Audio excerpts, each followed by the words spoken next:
The Zoom notification popped up at 7:56 a.m. with the cheerful ding of corporate doom. Quick sync, Ashley D.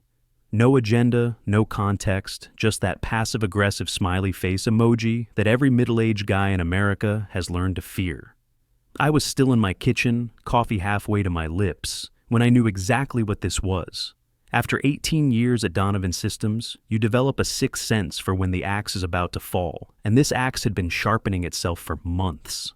My name's Jim Caldwell. I'm 49 years old. And in exactly 3 minutes and 47 seconds, I was about to become the latest casualty in corporate America's war on institutional knowledge. But here's what that trust fund baby didn't know.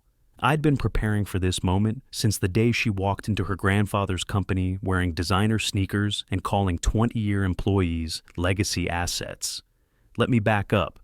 I knew things were changing the moment Ashley Donovan started using the word synergy, unironically during her first all-hands meeting. That smug, overprivileged MBA graduate came strutting in like she'd just invented capitalism, not inherited a corner office from the man who used to call me the backbone of this place. I've seen startup wannabes come and go, but this one had the confidence of someone who's never had to earn her parking spot. 18 years. That's how long I've been with Donovan Systems. I joined back when our servers were held together with duct tape and prayer, and our marketing team was just whoever could make a halfway decent PowerPoint. I was there before the funding rounds, before we outgrew 2 office buildings, and long before anyone had ever heard of Ashley with her lifestyle influencer background.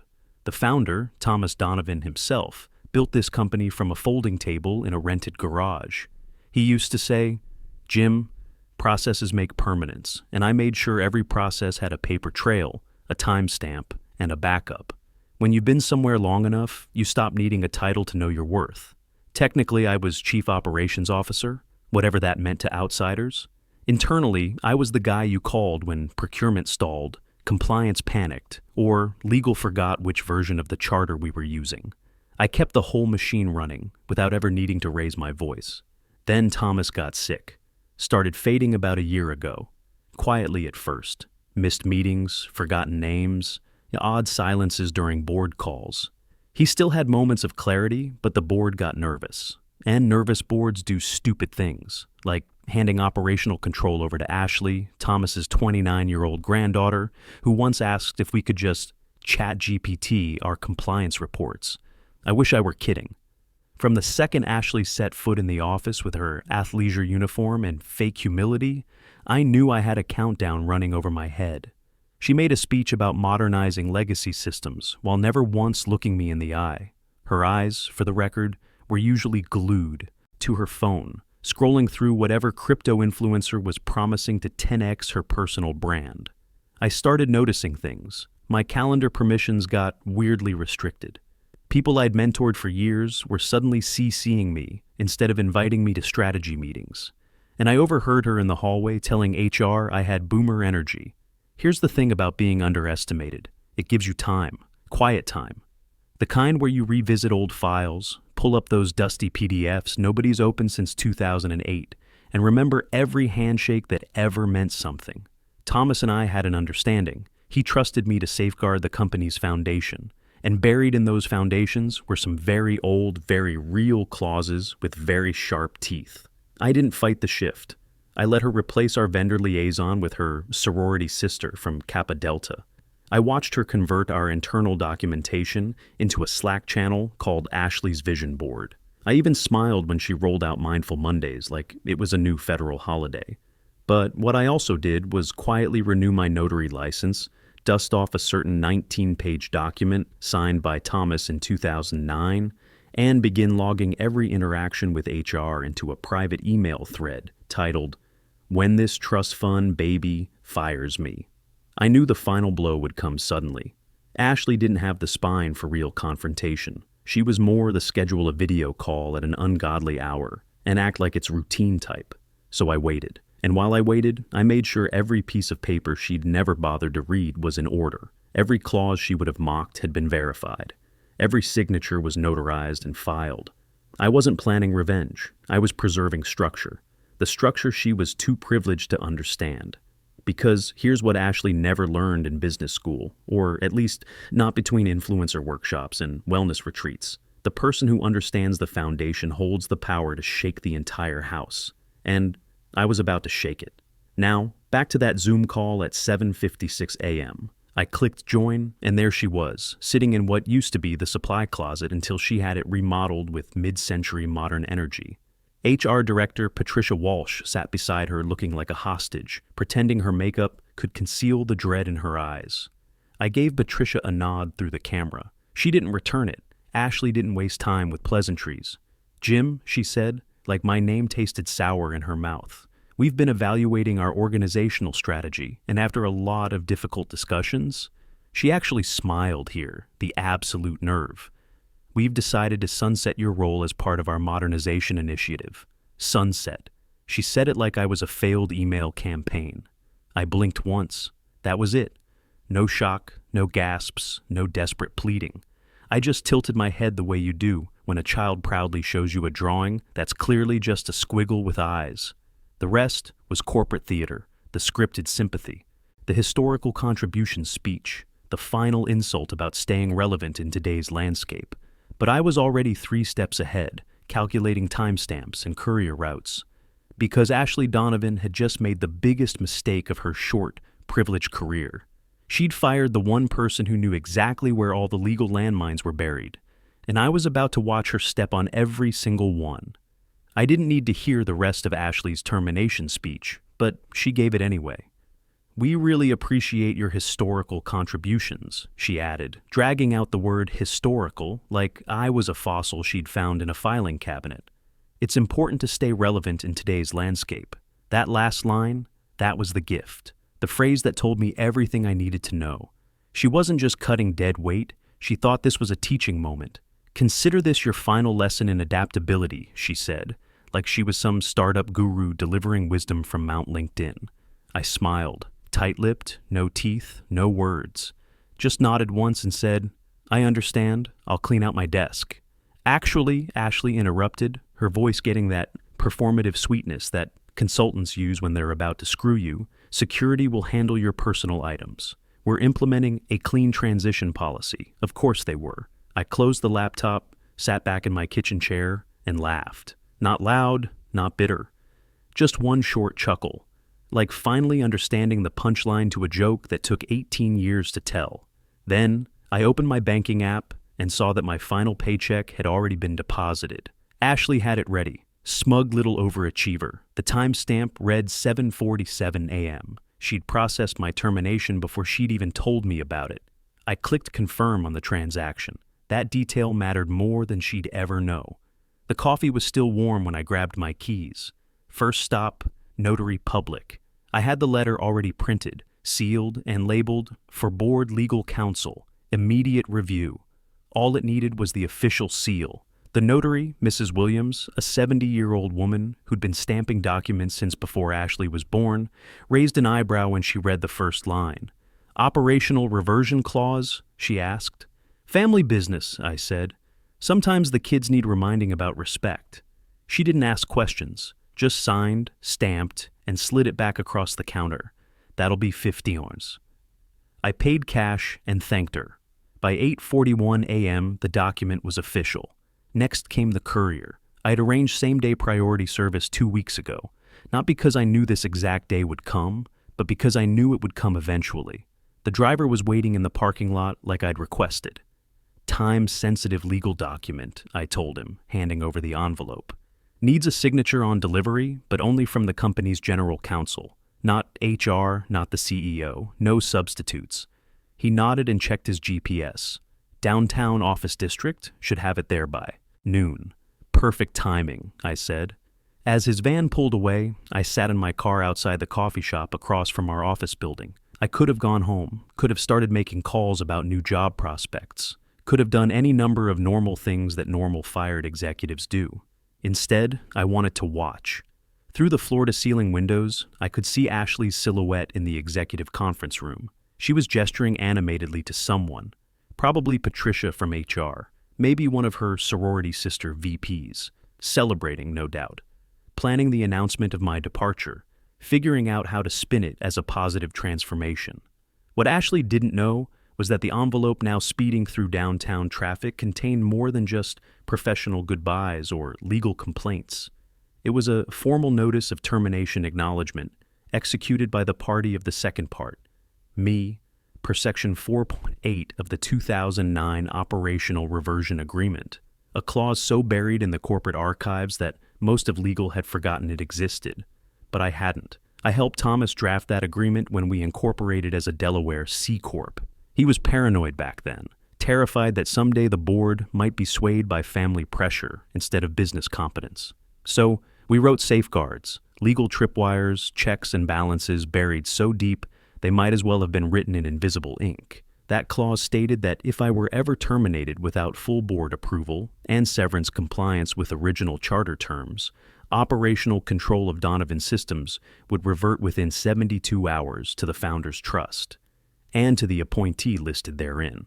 Ashley had just pulled the pin on her own grenade. She just didn't know it yet. Around 10 a.m., I watched her leave the building with someone from strategy, probably Madison, the other sorority sister she had hired to run analytics, despite thinking a Gantt chart was a type of artisanal cheese. They were laughing, probably heading to that overpriced Atai place down the street to celebrate Ashley's bold leadership move. From my car, I pulled up the company Slack on my personal phone.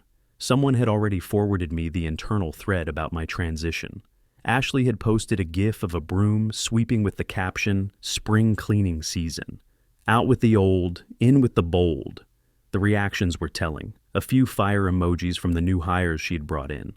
Some diplomatic thumbs-ups from middle management, trying to stay neutral. But mostly just silence from the people who actually knew how things worked around there. Linda Torres from payroll had sent me a private message. "This is insane. You literally built half our systems." I replied, "Sometimes insanity has a way of correcting itself." By noon, I knew the courier had made his delivery. My phone buzzed with a notification, signed and received by Lisa Rodriguez, General Counsel. The timestamp read the 12:03 p.m. I sat back and did the math. 72 hours from 7:59. a.m. Tuesday meant 7:59 a.m. Friday. Ashley had 3 full days to figure out what she'd just triggered. 3 days to realize that firing me wasn't just a personnel decision. It was a legal event with consequences she'd never bothered to learn about. The beautiful thing about institutional knowledge is that it's invisible until it's gone. And Ashley was about to discover that some knowledge comes with teeth. I finally drove home around 1 p.m., but not before ordering a pizza and settling in to watch the show. Because over the next 72 hours, Donovan Systems was going to get a masterclass in what happens when entitlement meets preparation. And I had front row seats to the whole damn thing. The countdown had begun, and Ashley didn't even know she was racing against a clock that had been ticking since 2009. The first crack in Ashley's confidence appeared Wednesday afternoon. I wasn't there to see it personally, but Linda Torres filled me in during our coffee meeting at the diner on 5th Street. She'd taken a sick day, the first in 8 years, just to update me on the chaos brewing inside Donovan Systems. "Legal's been in emergency session since noon," she said, stirring sugar into her coffee with shaking hands. Lisa Rodriguez locked herself in the archives with 2 paralegals. They're pulling governance documents from 2009. I sipped my black coffee and nodded. Probably just routine compliance stuff. Linda gave me a look. "Jim, they found your letter. Ashley's been pacing the executive floor like a caged animal. Patricia from HR keeps getting pulled into meetings she's not allowed to talk about afterward. The beautiful thing about corporate panic is how visible it becomes once you know the signs. Hushed conversations that stop when the wrong person walks by. Sudden strategy sessions that nobody's allowed to join. Legal counsel making multiple trips to off-site storage facilities. By Thursday morning, the whispers had reached middle management. Someone from IT, brave soul, actually asked Ashley directly about document verification procedures during the daily stand-up. Ashley's response, according to my sources, was to laugh nervously and say something about legacy paperwork that legal likes to obsess over. But behind that laugh was the growing realization that maybe, just maybe, firing the guy who knew where all the corporate bodies were buried wasn't her smartest move. Thursday afternoon brought the HR fumble that confirmed my suspicions. My company portal access, which should have been terminated Tuesday morning, briefly reactivated. Not full access, just a window. Long enough for me to glimpse a hastily modified file. My official termination notice, now backdated to Wednesday. 2 full days after Ashley fired me in person. They were scrambling, trying to create a different timeline, maybe hoping to shift the 72-hour reversion trigger, maybe thinking they could massage the dates and make everything go away. Amateur hour. See, the problem with rewriting history is that when the historian kept receipts, you're screwed. I had my original termination timestamp, my bank deposit confirmation, the notarized courier slip, the signed delivery verification, all dated Tuesday. I forwarded everything to my personal attorney with a note, document the documentation. Her reply was 2 words, already done. By Thursday evening, the board had been called for an emergency session. Not the usual monthly review, but a governance clarification meeting scheduled for Friday morning. The same Friday morning when my 72-hour window would close at exactly 7:59 a.m. I spent Thursday night at home, laptop open, watching the internal Slack channels leak information like a corporate Titanic. Someone had started an anonymous thread asking whether anyone remembered founder clauses from the old company charter. Another thread wondered if there was any truth to rumors about succession protocols. Ashley tried to control the narrative with a company-wide message about exciting transitions and streamlined leadership structures. But you could smell the desperation through the buzzwords. Friday morning came with the kind of crisp October air that makes you feel like anything's possible. I was up at 6 a.m., showered and dressed in my best suit, the charcoal Armani I'd bought when we closed our first $10 million contract back in 2018. If I was going to reclaim my company, I was going to look the part. The emergency board meeting was scheduled for 8:30 a.m. I knew because Dr. Patricia Moore, the board chair, had sent me a text at 7:15. Jim, legal counsel advises your presence may be required at this morning's session. Are you available? I replied, I'll be there. At 7:59 a.m. exactly, 72 hours to the minute after Ashley had sunsetted my role, I walked through the front doors of Donovan Systems.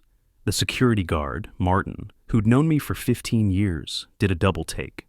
Morning, Mr. Caldwell, he said carefully. Thought you were... heard there was some kind of transition. I smiled and tapped my badge against the reader. It beeped green. Lisa Rodriguez had reactivated my access sometime during the night. Transitions work both ways, Martin, I said. Sometimes what goes around comes back around. The elevator ride to the executive floor felt like the longest and shortest minute of my life. When the doors opened, I could hear voices from the main conference room, heated voices. The kind you hear when lawyers are explaining to executives that their legal position is somewhere between precarious and completely fucked. I walked past Ashley's office, empty, her laptop bag gone, and continued to the conference room. Through the glass walls, I could see the entire board assembled, Dr. Moore at the head of the table, Lisa Rodriguez with a stack of legal documents, 3 external board members looking like they'd rather be anywhere else, and Ashley sitting at the far end, her usual confidence replaced by something between confusion and dawning horror. I knocked once and entered. Good morning, I said, making eye contact with each board member in turn. I believe you requested my attendance. Dr. Moore gestured to an empty chair. Please, Jim, sit down. Ashley stared at me like I was a ghost, which, in a way, I suppose I was. The ghost of institutional knowledge, come back to haunt the living. Lisa Rodriguez cleared her throat and opened the black folder in front of her. As we were discussing, the Operational Reversion Agreement of 2009, Section 4.8, has been formally triggered. The 72-hour window closed at 7:59 a.m. this morning. She looked directly at me. Mr. Caldwell, according to the Founders Trust documentation, you are the designated appointee for operational oversight in the event of unauthorized executive termination. I nodded once. That's correct. Ashley found her voice, though it came out smaller than usual. This is insane. You can't just... This isn't how corporate governance works. I turned to face her, my smile professional, but cold. Actually, Ashley, this is exactly how it works. When you know how to read the fine print. The room fell silent except for the soft hum of the air conditioning and the distant sound of a company discovering that sometimes The old guy in the corner office wasn't just dead weight after all. Sometimes he was the load-bearing wall. Dr. Moore looked around the table, her expression somewhere between resignation and relief. Given the legal circumstances and the valid execution of the reversion clause, I motioned to formally acknowledge James Caldwell as interim chief executive officer of Donovan Systems, effective immediately. Seconded, said the gray-haired board member who'd been tapping his pen nervously for the past hour. All in favor? 5 hands rose. Ashley stayed firmly in her lap, her face cycling through the stages of corporate grief. Denial, anger, bargaining, and finally the dawning realization that her 8-month reign was over. Motion carries, Dr. Moore said. Lisa, please prepare the necessary documentation. Ashley stood up abruptly, her chair scraping against the hardwood floor. This is ridiculous. I'm calling my lawyer. This is corporate sabotage or something. I remained seated, my voice calm and professional. Ashley, you're welcome to call anyone you'd like, but I'd recommend starting with someone who specializes in employment law. You're going to need help understanding your separation agreement. She stared at me, and for a moment, I almost felt sorry for her. Almost. She was 29 years old, handed everything on a silver platter, and had never learned that actions have consequences. But sympathy doesn't undo 18 years of institutional knowledge, and it certainly doesn't excuse incompetence. You planned this, she said, her voice shaking somewhere between fury and disbelief. You set me up. I stood slowly, straightening my tie. No, Ashley, I prepared for this. There's a difference. Your grandfather taught me that paranoia and preparation are often indistinguishable from wisdom. Lisa Rodriguez slid a manila envelope across the table toward Ashley. Your separation agreement. Very generous terms, considering the circumstances. Full severance, positive references, and a confidentiality clause that protects everyone involved. Ashley snatched the envelope but didn't open it.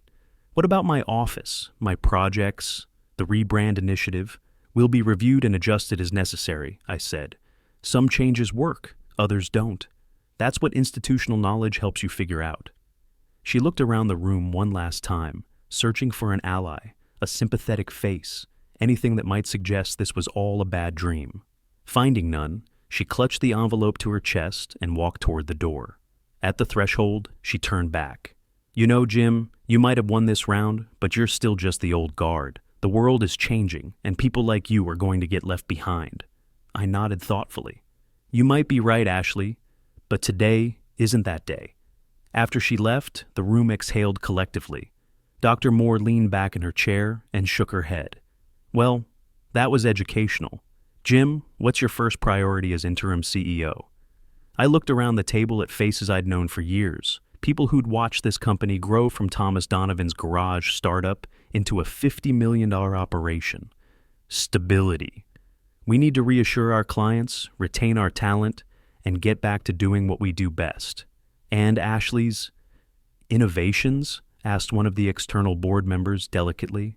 The good ones stay. The Mindful Mondays and Vision Board Slack channels. Those we can probably live without. A few chuckles around the table. The tension was finally breaking. By 10 a.m., I was sitting in what had been Ashley's office just 3 hours earlier. The mid-century modern furniture was actually pretty comfortable, though I'd probably swap out the motivational posters for something with actual meaning. My first call was to Linda Torres. Linda, it's Jim. How would you feel about that VP of Operations position we talked about last year? Are you serious? Her voice cracked with emotion. Dead serious. I need people I can trust, people who actually know how this place works. When do I start? How about Monday?